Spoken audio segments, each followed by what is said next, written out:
Mhubiri kualikwa kwenye mpira ni ishara ya kutambuliwa kuwa mtumishi wa Mungu au msela wa mtaani.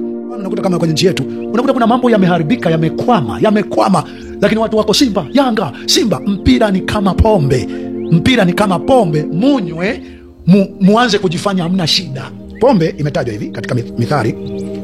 Pombe imetajwa hivi katika Mithali 31 mstari wa 6. Imetajwa hivi, usikie ndo ulivyo mpira, ndo unavyotumiwa mpira. Na wakati huo nakuja kumaliza kwa kuchambua ni kwa kiasi gani mhubiri alitakiwa angaike na mambo ya aina gani, apinge mambo ya aina gani, hata kama yamenoga vipi. Unajua tuna wahubiri ambao wanahangaika na kitu ambacho kina wapenzi wengi. Ndio maana mwanamuziki acheze uchi kwa namna yoyote, alimada na wapenzi wengi, anachochea mabaya kiasi gani, anafanya uchafu kiasi gani. Wahubiri wengi wa sasa wanaojua penye wengi pana vingi anavyovihitaji, hawana uwezo, nguvu za kumkemea mwanamuziki huyo juu ya machafu hayo anayoyafanya. Kwa hiyo mpira ni kama pombe. Mithali, Sulemani aliwahi kuandika hivi, akasema, mpe kileo yeye aliye karibu na kupotea, kampe divai yeye aliye na uchungu nafsini mwake, anywe au sahau maskini wake, asikumbuke tena taabu yake. Sasa hebu jiulize, hivi ukinywa ukajivuruga, taabu inakuwa imeondoka? Pombe ikiisha, ile taabu inakuwa haipo. Ndio maana pombe anatakiwa anywe aliye tayari na kupotea, aliye karibu na kupotea. Mipira ni vitu vya waliopotea, yani ambao wamefika mahala. Kwa mfano, kuna dhuluma kwenye jamii, kuna mauaji kwenye jamii, kuna utekaji kwenye jamii, kuna uporaji, kuna maonezi kwenye jamii. Watu wa mipira hawahangaiki na uharibifu huo na maonezi hayo na machafu hayo. Yeye ni kuangalia tu, ni Simba, ni Yanga, ni Azam, ni Mbeya City, ni Lunyamilani, Manchester, Lady Devils. Updates za mbinguni, miongoni mwa yaliyomo moyoni mwa Mungu leo.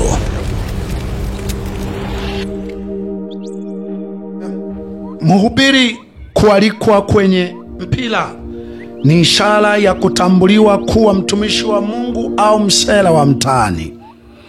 Lakini mbili, je, ni haki kibiblia? Kwa mujibu wa neno la Mungu, ni haki kwa waumini kuwa mashabiki wa Yanga, Simba, Manchester, Lady Devils, yani shetani mwekundu, Liverpool na vitu kadha wa kadha.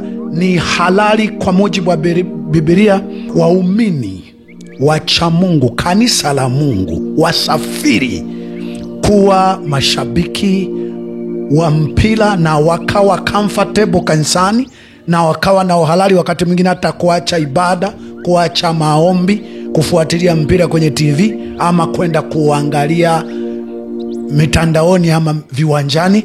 Ni halali.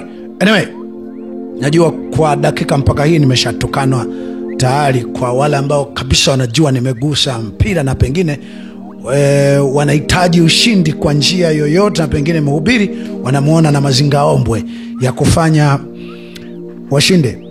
Na moja eneo ambalo wengi wanaweza kawa wametukania ni hili. Wewe kwa nini sasa unachambua wenzako? Sikia, moja, sababu ziko kama 2-3 hivi. Moja, ikiwa jambo ni la kanisa lako, ni la watu wako, pengine wa mpira wako au wa mpira ambao mmepatana nao, jambo ni la kwako mwenyewe, ni la kanisa lako, liishie kanisani kwako, liishie kwenye hao wa mpira. Likija public, manako nataka wengine sisi tuchukulie kwamba jambo hilo ni sawa, ama watu wetu wachukulie kwamba jambo hilo ni sawa. Kwa tunatumia hicho lichoweka public kuwajulisha watu wetu kwamba kwa mujibu wa Biblia hiki ni sawa au sio sawa. 2, karibu kila mtu aliyekuja kuhubiri kwa nia yoyote aliinuliwa na mamlaka iliyomuinua, kwa sababu pana mapungufu, na ili apate uhalali wa kuonyesha kweli alitakiwa, kwanza alianza kujadili yanayofanywa na wahubiri waliopo ni sahihi kiasi gani, yamepotoka kiasi gani, yana uharibifu kiasi gani. Kaangalie Yesu, kaangalie Yohana, kaangalie mhubiri yoyote, Paulo, Petro, walipoanza shughuli ya kuwa wahubiri, Cha kwanza, walipita mahali wakakuta wameandika kwa Mungu asiyejulikana, wakapita mahali wakakuta wanamwabudu Artemis. Kila mahali walipita walikuta watu wana ibada, waliokuta watu na wachungaji na wahubiri, waliyakuta mahubiri kwenye nyaraka, waliyakuta mahubiri kwenye mitandao kama hivi. Kwa sababu sasa tumeendelea kwenye mitandao kama hivi, kwenye vyombo vya habari, wakaedit haya ni sahihi kiasi gani, haya ni mabaya kiasi gani. Kutofanya hivyo, ili dunia limeharibika, limefika hapa kwa sababu kuna viumbe fulani ambao wanajiona ni wababe. Wao wana haki kupenyeza, kupushi mambo yao yaingie kwenye jamii. Akitokea mtu wa kuyapinga, wa kuyachambua kinyume cha matakwa yao, ndio wanatumia matusi ya vibaka na vimalaya ama hata mamlaka za nchi kusema huyu adhibitiwe. Sasa amjaanza nyie kuwatesa, kuwaua, kuwafunga, kuwaumiza, kuwaangaisha watu waliokuwa wanajaribu kuionyesha dunia kwamba huku ni kupotea. Sasa baada ya haya, na hakika kwamba wengi maelezo haya ya Mwamposa mumeyasikia, na kama mjasikia, hebu ngoja nikupe vionjo kidogo, alafu baada ya hapo ni changanue. Juzi nilikuwa safari. The other day Nilikuwa safari. I traveled. Nikiwa kule Mbeya. And while I was there in Mbeya. Safari ya Mbeya. The journey of Mbeya. Nikatumiwa ujumbe, nimealikwa na timu. And they texted me that they welcome to timu ya mpira, timu ya Simba. The football team, Simba. Nilialikwa. I was invited. Ni kiongozi wa timu zote. I am a leader of all teams. Hapa kuna Simba. Here there is Simba. Hapa kuna Yanga. And there is hapa kuna wale wanaitwa JKT. And here there is JKT. Hapa kuna Manchester United. And here there is Manchester hapa kuna nini wengine wale? Here there is Barcelona. Azam. Hapa kuna Azam. Here there is Azam. Hapa kuna nini? Liverpool. Liverpool. Mbeya City. Yes. Singida United. Sasa hao watu wakachukua mpaka nguo yangu nimevaa. Mimi sikuvaa hiyo. I did not dress that because, lakini jezi yao ni rangi hiyo. Their jersey is that color. Ni jambo jema tu. It's a good thing. Watu wa mipira kualika watumishi wa Mungu. Wabariki, waombe. God to bless them and pray. Ukiona umeanza kutafuta watumishi wa Mungu, if you find them, they begin to search for the servants of God. Waganga wameshakosa soko katika jina. In the name of Jesus the Christ. Hallelujah. Hallelujah. Yeah. Sasa walinialika. So they invited. Niliona kwenye wanatamka kila mahali. Kashangaa kila mahali watu wanasema. Mwingine akanialika. Swali limehoji, mhubiri kualikwa kwenye mpira ni ishara ya kutambuliwa kuwa ni mtumishi wa Mungu, au ni ishara ya kutambuliwa kwamba ni msela fulani tu, ni mpigaji fulani tu, ni jamaa fulani tu, naye mtafutaji tu kama watafutaji wengine wanaotafuta kwa njia zilizo halali na haramu? Uchamungu ni nini? Pengine kabla sijakwambia ila la propaganda, nikwambie uchamungu ni kushughulika na jambo jema na mtu anayehamasisha mema. Jambo lolote ni lazima uangalie linachochea wema kiasi gani ama linachochea uholela kiasi gani. Hiyo ndio shughuli ya mtu ambaye yuko maalum kwa ajili ya utumishi kwa Mungu. Daudi anasema, wakuchao na wanione na wafurahi, bali asubuhi hata asubuhi nitawaharibu wabaya, niwatenge na mji wa Bwana. Hiyo wakuchao ni Zaburi 119, na nitawaharibu wabaya asubuhi hata asubuhi ni Zaburi 101. Wakuchao wanione. Sasa hawa wanaokuwa kwenye mipira, mashabiki wa mipira, wacheza mipira, Ni wachamungu wengi ambao wamekuwa wameweka vinywele maneno yao. Baada ya hapo, wengi unaweza ukaona wanakuwa kwenye miziki, wanakumbatiana vibinti, wanaoa chochote kile. Hivi ni wachamungu wale? Moja. Mbili, hivi mpira unachochea watu kuwa wema? Mpira unachochea watu kuwa wema au inachochea watu wayaone mambo ni sawa, ni mema sio mema sawa? Mpira, kwa mujibu wa Biblia, mpira ni kama pombe. Mpira kiuhalisia unavyoonekana sasa, kabla ya kusomea Biblia, pombe inavyofanya kazi sawa na mpira. Ngoja nikwambie mpira ni kwa nini propaganda. Mpira ni propaganda ya wazungu ili akili za Waafrika zisishughulike na mambo ya maana, ziwe zinahangaika na mambo yanayofanya wasione pana kilichoharibika. Wasione pana kilichoharibika. Yaani mpira inatumiwa kama pombe, wakati kuna mambo yalitakiwa yafanywe kazi. Wazungu wenyewe mipira, miziki wanacheza kama kujipongeza, yaani wakati mambo mengine yako sawa. Ndio maana wakati fulani walipokuwa na likorona fulani hivi, walipobuni likorona fulani hivi, mpira waliusimamisha, walidiriki kuusimamisha, kwa sababu hili lina maslahi zaidi. Nakwambia lile lilibuniwa tu, ndio maana lilipotea kwa njia ambazo hazieleweki. Huo ndio ukweli. Lilikuwa na malengo hasa ya kukizamisha kizazi cha Waafrika, kukizamisha kabisa kwa njaa. Yaani ilikuwa wanasema kwamba jifungieni ndani. Walijua nchi zetu haziwezi kutupa chakula, kwa tungekufa kwa njaa. Wakasema korona, walikuwa wameambukizwa korona hawa, ama kulikuwa na magonjwa mengine. Madaktari wangeogopa kuwatibu wakijua wana korona. Wakiwa ndani wasinge kuja kuwatibia majumbani, wangekufa, wangesema korona limeua. Kwa ile ilikuwa ni dawa inapulizia kwa nzige, Afrika tungezama. Lakini kwa sababu wao lilikuwa ni mpango lenye maslahi makubwa kuliko ya mpira, walikubali kusimamisha mpira wakati fulani.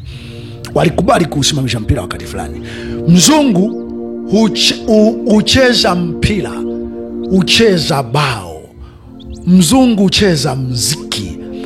Baada ya mambo yote kwenda sawa, wamelinda taratibu, hakuna naye mdhuru mwingine, hakuna naye mwibia mwingine. Hata asipofanya kazi, anayo hela ya kuingilia kwenye mpira, anayo hela ya kuchezea mziki, anayo hela ya kununulia gari, anayo hela ya kukaa kwenye nyumba. Wakiwa wameseti mazingira kama hayo, muda uliobaki ndo wanasema sasa twende kucheza kwenye barafu, twende chezeni hata mpira. Lakini mpira sio msingi wa maendeleo. Kuna vijana wanaajiriwa, wanapata ajira kupitia mpira. Kwa hiyo wewe sasa, ile ni mpira unao uwezo wa kumfanya mmoja ale yeye na familia yake awasahau wengi. Wazungu hawana tatizo kumwezesha mmoja, wawili kula kushiba, wengi walie. Ndio maana wapo wanaowasajili kwenye timu zao kule na kulipa pesa nyingi, wapo wanaoruhusu au kwenye mipira humu. Lakini ujumla wa yote, mpira huleta ukombozi wa kweli. Kuna watu tumesema kama kina George Weah walikuwa wacheza mpira wakaja kuwa rais. Alikuwa rais, mambo yakaendaje? Yakaishaje? Alileta mabadiliko gani Liberia? Alileta tija gani Liberia? Kwa nini wa Liberia baadaye wakamtimua? Hakukuwa na mgeuzi yoyote. Mpira kuna ukombozi wa jamii uleta. Kwa mfano unakuta kama kwenye nchi yetu, unakuta kuna mambo yameharibika, yamekwama, lakini watu wako Simba, Yanga, Simba. Mpira ni kama pombe, munywe muanze kujifanya hamna shida. Pombe imetajwa hivi katika Mithali. Pombe imetajwa hivi katika Mithali 31 mstari wa 6. Imetajwa hivi, usikie ndo ulivyo mpira, ndo unavyotumiwa mpira. Na wakati huo nakuja kumaliza kwa kuchambua ni kwa kiasi gani mhubiri alitakiwa angaike na mambo ya aina gani, apinge mambo ya aina gani, hata kama yamenoga vipi. Unajua tuna wahubiri ambao wanaangaika na kitu ambacho kina wapenzi wengi. Ndio maana mwanamuziki acheze uchi kwa namna yoyote, alimada ana wapenzi wengi, anachochea mabaya kiasi gani, anafanya uchafu kiasi gani. Wahubiri wengi wa sasa wanaojua penye wengi pana vingi anavyovihitaji, hawana uwezo, nguvu za kumkemea mwanamuziki huyo juu ya machafu hayo anayoyafanya. Kwa hiyo mpira ni kama pombe. Mithali, Sulemani aliwahi kuandika hivi, akasema, mpe kileo yeye aliye karibu na kupotea, kampe divai yeye aliye na uchungu nafsini mwake, anywe au sahau maskini wake, asikumbuke tena taabu yake. Sasa hebu jiulize, hivi ukinywa ukajivuruga, taabu inakuwa imeondoka? Pombe ikiisha, ile taabu inakuwa haipo. Ndio maana pombe anatakiwa anywe aliye tayari na kupotea, aliye karibu na kupotea. Mipira ni vitu vya waliopotea, yani ambao wamefika mahala kwa mfano kuna dhuluma kwenye jamii, kuna mauaji kwenye jamii, kuna utekaji kwenye jamii, kuna uporaji, kuna maonezi kwenye jamii. Watu wa mipira hawaangaiki na uharibifu huo na maonezi hayo na machafu hayo. Yeye ni kuangalia tu, ni Simba, ni Yanga, ni Azam, ni Mbeya City, ni Lunyamilani, Manchester Lady Devils, mpaka kuna timu zinajiita Lady Devils, yani manake shetani mwekundu. Lakini kuna muumini, mhubiri yuko para nasema, mimi ni shabiki wa shetani mwekundu. Shetani ni shetani. Shetani manake mimi ni muumini, ni mshabiki wa matendo yenye madhara. Shetani ni matendo yoyote yenye madhara, iwe ni mekundu, yamekuja kwa rangi nyekundu, nyeusi, nyeupe. Shetani inawakilisha matendo. Maana kwa wazungu wenzetu, ukisema shetani amenipitia, wenyewe wanakuadhibu wewe. Shetani ni matendo unayotenda. Matendo yoyote yenye madhara ndio shetani. Kwa I'm supporting Red Devils, nina supporti matendo yenye madhara kwenye jamii. Kwa hiyo ni kiasi gani mpira ndo pombe. Nikusomea mahali pengine nguvu ya pombe na maana ya pombe. Nikusomea mahali pengine nguvu ya pombe na maana ya pombe, ambayo kwa sehemu kubwa ndo mpira. Mpira mnatakiwa mwende kucheza baada ya kila kitu kwenda sawa. Sisi tunaenda kucheza ili tujivuruge, tusemage itakuwa yako sawa. Wanajua wenyewe watakayoweka sawa. Hakuna atakaye kuwekea mambo sawa.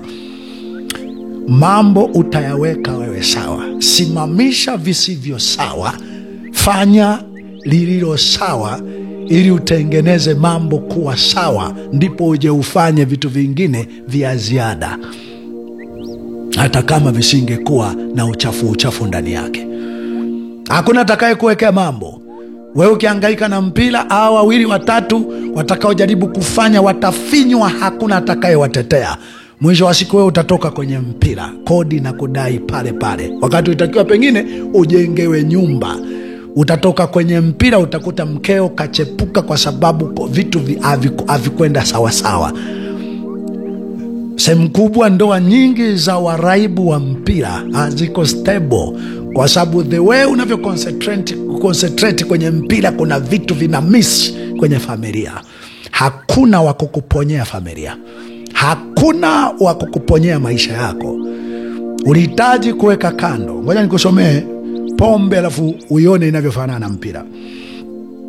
Katika Mithali 23 mstari wa 20 inasema, usiwe miongoni mwao wanywao mvinyo. Usiwe miongoni mwao wao wanywao mvinyo, miongoni mwao walao nyama kwa pupa, kwa maana Mlevi na mlafi huingia umaskini, na utepetevu humvika mtu nguo mbovu. Mstari wa 29, hapo nimekusomea 20-21, naenda 29 mpaka mwisho 35. Inasema hivi: ni nani apigaye yowe hovyo ama holela? Ni nani aliaye ole? Ni nani mwenye ugomvi? Ni nani mwenye mguno? Ni nani aliye na jeraha zisizo na sababu? Ni nani aliye na macho mekundu? Ni wale wakao sana kwenye mvinyo, waendao kutafuta divai iliyochanganyika. Usiitazame mvinyo iwapo ni nyekundu. Napiga pofu Safari Lager, Kilimanjaro Premium Lager, Serengeti Premium. Usiangalie vile ina vile kokolo. Usitazame mvinyo iwapo ni nyekundu. Litiapo bilauri, rangi yake ishukapo taratibu, mwisho wake huuma kama nyoka, uchoma kama fila. Macho yako yataona mambo mageni, na moyo wako utatoa iliyopotoka. Naam, utakuwa kama alalaye katikati ya bahari, au kama yeye asinziaye juu ya mlingoti. Utasema, wamenichapa wala sikuumia, wamenipiga wala sina habari. Nitaamka lini? Nitazidi kuitafuta tena. Mtu anywaye pombe ni kama alalaye kwenye bahari au juu ya mti, na kusema, wamenipiga wala sijaumia, na nitaamka tena niende kuitafuta. Unafikiri ukilala pale kwenye mti uko salama pale? Ukilala usingizi kwenye mti pale uko salama pale? Biblia inasema utaona mageni. Na kwa kipande kikubwa sehemu ya viongozi tunaoita viongozi au watawala waheshimiwa ni wanywa pombe. Mwisho wa siku wanaona mageni, wanaamua mageni, mpaka baada unaangalia, jamani, mbona hii jambo liko wazi kabisa, haki ni hii, usawa ni huu, litakiwa liwe hivi. Kanywa pombe, kaona mageni. Hiyo ni mfano wa korona. Wengi sasa hivi wakishafanya tu maamuzi fulani ya ovyo, wanasemanga alichanjwa, haya mazao ya kuchanjwa. Sababu wakati fulani kama Gwajima aliwahi kusema kwamba wengi mtakapochanja mtakuwa mazombi, mtabaki tu ndio kila kitu ndio. Matokeo ya pombe, matokeo ya kila ambacho kilitajwa kwamba chanjo ingeweza kufanya. Haya ambayo mengi sasa tunaona watu wanatumiwa kama tissue, kama toilet paper. Yani kuna mtu kwa maslahi yake anamtumia huyu kama toilet paper, najipangusia kwenye mavi na tupa chooni. Huyu mtu kikubwa kalapo chochote, hata kama akikumstahili yeye ni kukamata chochote, kupiga yoyote.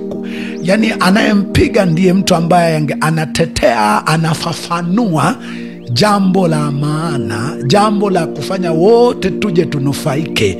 Lakini kwa sababu unatumiwa kama tissue, kama toilet paper, chochote ulichopata wewe kinakupa uhalali wa kwenda kumtesa naye umizwa. Basi mwisho wa siku tunasema ni matokeo ya kapombe.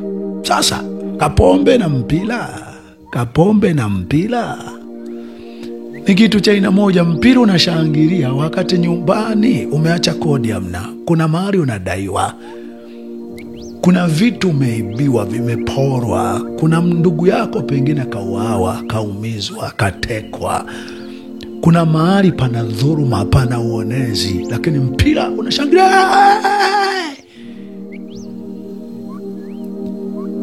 Nionye kuhusiana na mashabiki. Kwanza nikwambie hilo kwamba utakaposhangilia hivyo au kuti ile tatizo limeondoka. Tatua kwanza matatizo kwa njia na kanuni zinazotakiwa, ndipo baada ya hapo nenda kafanye hicho kingine ambacho ni ziada, aidha unaita cha kukuburudisha. Mimi si ya kuambia moja kwa moja kwamba mpira ni dhambi, na sitaki leo kujadili hilo. Kwenye ushabiki niwajulishe wanadamu, ushabiki wa mcha Mungu anasema, na hapo patakuwa njia kunayo itaitwa njia ya utakatifu, wasio haki hawataonekana katika njia hiyo. bali itakuwa kwa ajili ya hao wasafirio, wajapokuwa wajinga hawatapotea. Mcha Mungu anashabikia kitu kimoja tu, anashabikia Mungu tu. Mcha Mungu ushabikia neno la Mungu tu, uwashabikia wacha Mungu tu, watu wema tu, wafanyao mema, wahamasishao mema. Ngoja nikusomee andiko nililoitaja pale mwanzoni la Zaburi. Nimalizie hapo. Zaburi 119. Wasikie waona watu wa Mungu, wacha Mungu. Anasema Zaburi 119 63 na 74. Anasema mimi ni mwenzao wote wakuchao na wale wayatiio mausia yako. 74. Wakuchao na wanione na kufurahi, kwa sababu nimelingojea neno lako. Wakuchao na wanione na wafurahi, kwa sababu nimengojea neno. Mcha Mungu, msafiri, mpitaji, ni mtu ambaye wamchao Mungu, watendao mema, wahamasishao mema. Nyewe wananchi, mpira, mimi kwa uelewa wangu, mimi nimecheza mpira au hamasishi. Mpira unavurugua, unayefanya mema, unayefanya mabaya, wote muwe sawa tu, ni sawa. Kikubwa butua mpira, kikubwa funga, kikubwa utakapotoka hapo unaenda kwenye mziki gani, unaenda kwenye umaraya gani, unaenda sawa. Sisi tunaoshangilia tukitoka hapo unaenda kwenye umaraya gani, unaenda kufanya sawa. Mtu wa Mungu ni mtu ambaye unatakiwa unyoke na jambo moja tu kwenye hii dunia, ukae kama msafiri na mpitaji. Katika Zaburi 101, Zaburi 101 anasema katika, ningesoma yote lakini nisome tu mstari wa 4 na kuendelea. Moyo wa ukaidi utaondoka kwangu, lilo ovu sitalijua. Amsingizia jirani yake kwa siri, huyo nitamharibu. Mwenye macho ya kiburi na moyo wa majivuno, huyo sitavumiliana naye. Macho yangu yatawaelekea waaminifu katika nchi, hao wakae nami. Yeye aendaye katika njia kamilifu ndiye atakayenitumikia. Hata kaa ndani ya nyumba yangu mtu atendaye hila, asemaye uongo, hata thibitika mbele ya macho yangu. Hata asubuhi nitawaharibu wabaya wote wa nchi, ni watenge wote watendao uovu na mji wa Bwana. Eneo niwajulishe tu kwamba Daudi alifanikiwa zaidi kuliko masela hawa wajitao wahubiri tulio nao sasa hivi. Daudi alifanikiwa sana. Alikuwa ndio wale tunawaita ukuhani wa kifalme. Watu hawa kuwaiga ni salama zaidi. Ndio maana imani ni kuhesabu gharama, kujikana, kubeba msalaba. Imani ni kuvikana vingi ambavyo vinaburudisha wengi, lakini ni kuwa maalum kwa ajili ya jambo linaloweza kuja kuleta burudiko halisi ambalo wengi walidhani wangelipata katika vile vilivyopigiwa mbiu ya kwamba vinaburudisha. Ningetamani yeyote unayenitazama, yeyote unayenifuatilia, ningetamani kwa gharama yoyote, jaribu kuwa Daudi mwingine. Fikiria hivyo. Hivi vingine vinapita, hivi vingine vitaanguka pamoja na fahari zake na makelele yake. Dunia inaweza ikawa salama mkiwepo mtakaoshtuka na kushughulika na lile ambayo tulitakiwa kushughulika nalo. Nchi yetu inaweza ikanusurika kama kuna watu mtamka na kushughulika na kile tulitakiwa kushughulika nacho. Nje na hapo, sawa, umeshinda wewe, lakini mimi na nyumba yangu nitamtumikia Bwana. Mimi ndio maana wanasemaga watu kitaka kujiunga kikosi kazi, jikane, hesabu gharama.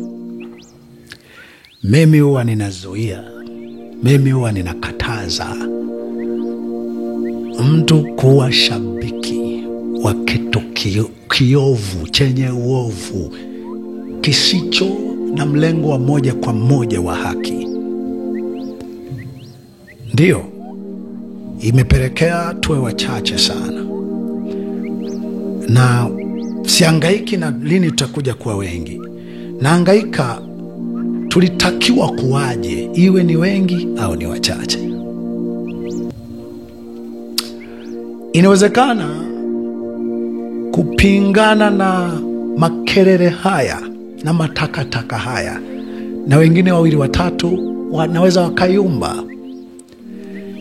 Mimi mpaka siku ya mwisho nitaamini ukombozi wa kweli kwa mtu ambaye alinyooka kupita katika mapito ya baba zetu, iwape njia iliyo njema. Naamini hakuna la kumzuia Mungu kuokoa iwe kwa wengi au kwa wachache.